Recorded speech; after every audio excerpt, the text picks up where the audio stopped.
Jessica, iya. Kabar seperti apa? Baik-baik saja. Baik-baik saja. Terakhir dengan kondisi seperti apa sih Om yang Om lihat? Katanya kan Ya, lebih kurus. dia memang berupaya untuk menghilangkan semua kesedihan peristiwa-peristiwa lama itu. Jadi dia berusaha bagaimana mematikan ingatan terhadap peristiwa itu, sebab dia bilang kalau saya tidak bisa mematikan ingatan saya terhadap bagaimana dia di sel dulu, bagaimana dia diperlakukan tidak adil, dia pasti bisa kolaps gitu. Jadi itu yang dia lakukan, dan sebagian dia bisa lupakan. Mengurus gitu Om, benar nggak sih Om? Karena stres atau bagaimana Om? Kurus badannya maksudnya. Biasa sih, biasa. Dia memang orang tipe orang manja. Kedua tipe yang lebih mau mengorbankan dirinya daripada menyusahkan orang lain. Jadi dengan ibunya umpamanya, dia nggak pernah mau suruh kan di pengadilan datang. Kalau saya minta tolong dong ibunya diwawancara, jangan, gitu. Menolak, kasihan katanya. Jadi umpamanya gini, lebih bagus dia yang susah gitu. Jadi dia kalau sama ibunya dia nggak mau tunjukkan dia nangis. Menutupi semuanya ya? Nutupin. Dia mau tunjukkan pada ibunya kalau berkunjung katanya, ibunya bilang sama saya, gak pernah nangis Jessica, diam. Setelah pulang baru dia, orang-orang sana bilang dia nangis. Jadi dia nggak mau, ibuku ini kan jadi sakit, jadi gimana gitu. Dia tipe orang yang bisa menahan derita daripada menyakiti orang lain. Mengenai surat Om, yang dia tuliskan surat gitu, bahwa semua itu tidak benar, bahwa Om Otto tidak bisa dibilang memeras keluarga itu, gimana pendapat Om? Ya itu, saya kan waktu itu di Cina kan, kan banyak berita-berita katanya saya dituduh nggak bohong, tidak bayar, ya kan, dan meras katanya. Sedih juga sih sebenarnya bilang gitu.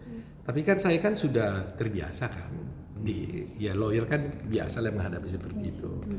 Karena prinsip saya kan gini, hidup ini, saya tidak tinggi karena dipuji, dan saya tidak rendah karena dihina. Saya tidak tinggi karena dipuji, dan saya tidak rendah karena dihina. Jadi meskipun saya dihina oleh Darmat Salihin, saya nggak merasa nggak jadi rendah kok, nggak rendah gitu. Tapi kalau nggak diklarifikasi, keluarga kan belum tentu kuat kan. Masyarakat kan bisa membuat cap jelek. Nah, Jessica nggak bisa diwawancarain. Ya pergilah tim lawyer kita ke sana tanya, Jess sebenarnya gimana sih? Apa kau ngomong apa sama orang? Enggak om, apa aja. Tolonglah bikin apa, tulis apa yang kau rasakan. Dia tulis sendiri, tulis tangan dia, dikeluarkan. Dan itu disebarkan waktu saya di Cina. Itu saja. Maaf, saya Om, kondisi dari keuangan keluarga dari Jessica sendiri sekarang seperti apa sih? Katanya bangkrut dan rumah dijual segala macam, itu bagaimana? Keluarga dia memang bukan keluarga kaya, tapi juga tidak keluarga miskin, tidak. Biasa-biasa, ya. Hidup mereka, anaknya kan kerja, di Australia kan kerja. Jessica juga kan dulu di Australia kan kerja. Nah, cuma perlu saya katakan, ada orang bilang dia kerja di farmasi, ya kan? Dan karena dia kerja di farmasi, dia tahu cyanida, itu bohong. Hoax ya. Kerja saya sebenarnya apa sih? Dia kerja di perusahaan ambulans sebagai desain grafis, ya kan? Jauh banget dengan farmasi. Kok tega-tega aja Anda bilang itu kerja di farmasi? Dari mana? Itu desain grafis ya Om ya? Desain grafis. Jadi saya pikir kasihan banget Jessica ini. Sudah didukung 7 tahun, masih dihujat lagi. Ya kan? Iya. Janganlah. Termasuk yang Jessica juga sempat mengajar bahasa Inggris itu gimana sih Om? Iya dulu kan, kalau dulu formal dulu ada karena ada program ngajar. Tapi sekarang katanya program itu nggak ada, ya dia sama teman-temannya kalau apa, dia ngajar lah bahasa Inggris kalau ditanya gitu. Dia orang baik di sana.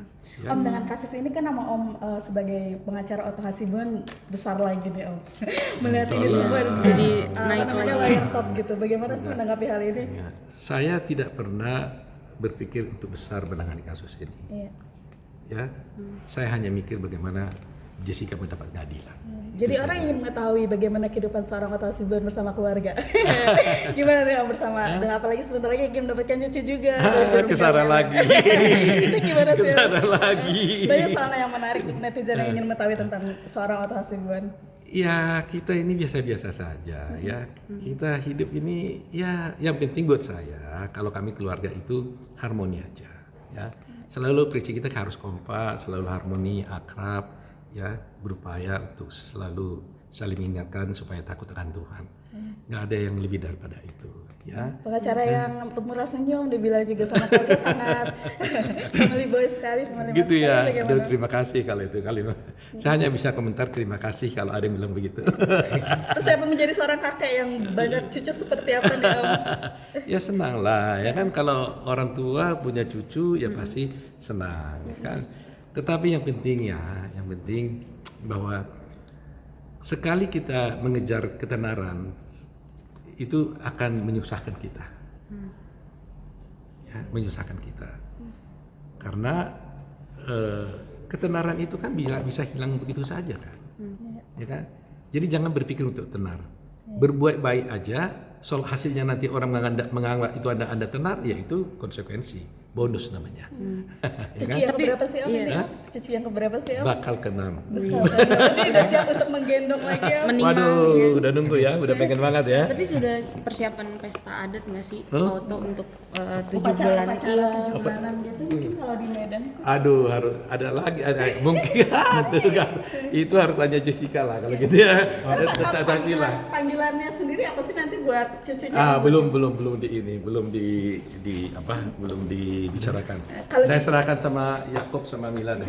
Kalau cucu-cucu sebelumnya manggilnya apa Om? Hah? Kalau cucu-cucu Kalau sebelumnya, karena cucu paling anak besar saya namanya Marco, jadi saya dipanggil Opung Marco, ya kan? Iya. Jadi karena cucu saya yang sekarang Marco itu dari anak perempuan, nanti ini kan dari cucu lagi, ada Bata itu nanti, maka saya nanti dipanggil Opung Sianu dari anaknya Yakub dan Mila.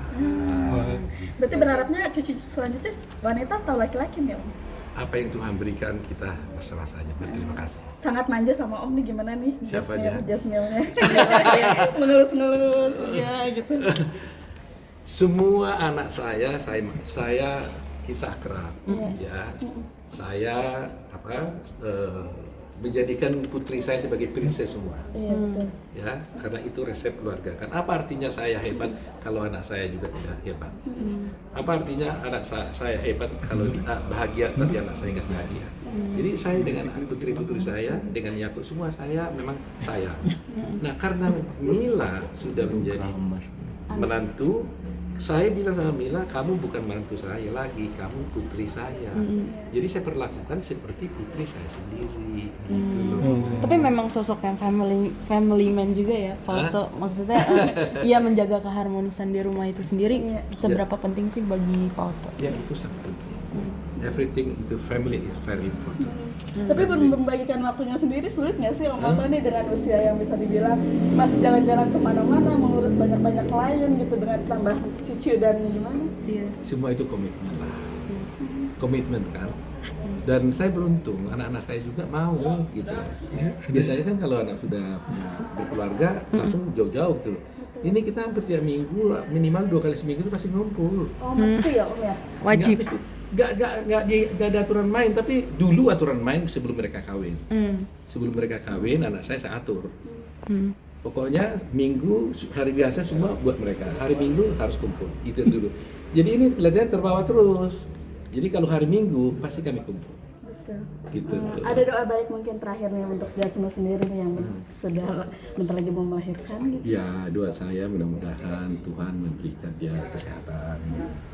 Ya, dan anak yang dikandungnya menjadi anak yang takut akan Tuhan, sehat, ya kan? Dan tetap keluarga mereka menjadi keluarga bahagia. Itu aja. Melahirkannya katanya mau di luar negeri nih Om, bener nggak sih Om? Enggak. Udah ditanya Mila kalau soal itu kan Mila. Kalau sudah